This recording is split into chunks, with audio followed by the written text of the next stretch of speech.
Let me learn tildes.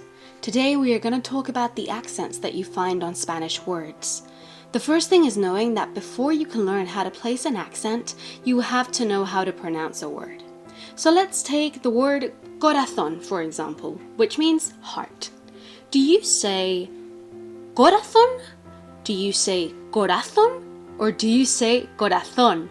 It's corazón, right? The last syllable is the strongest, and that's why this is what we call una palabra aguda. The word árbol, which means tree, do we say it as árbol or árbol?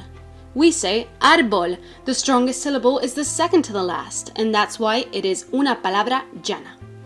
The word película, which means movie, do we say película, película, película, or película? We say película. The strongest syllable is the third to last. That's why we call it una palabra esdrújula. Let's recap this. So palabras agudas are the ones where the last syllable is the strongest. Llana is when the second to last syllable is the strongest, and esdrújula is when the third to last syllable is the strongest. Look at these palabras agudas. Corazón, mamá, canté, bifocal, inglés, querer, papel. Can you see that we only accentuate the ones that finish on an N, an S, or a vowel? This is the rule for las palabras agudas.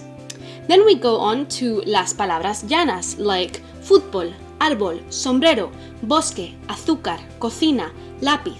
The rule is the complete opposite way around. We only accentuate them when they don't finish in an N, an S, or a vowel.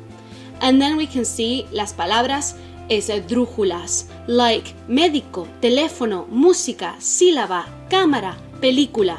These are the easiest ones because we always accentuate them. So the rules are that aguda, we accentuate if it finishes in N, S, or vowel. Llana, if it doesn't finish in an N, an S, or a vowel. And esdrújulas are always accentuated. Here are some examples.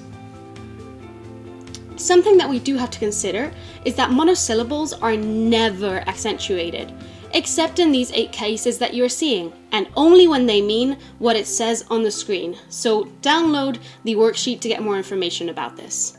And finally, we also have to keep an eye out on hiatos, which is what we call when a closed vowel, I or U, is right next to an open vowel, A, E, O. So when we have this and the strongest sound comes from the closed vowel, we will always accentuate it, no matter what the order of the 2 vowels is. Here we can see some examples. Geometría, egoísmo, creí, caí, oír o había. Don't forget to download the worksheet to get all the information and practice this.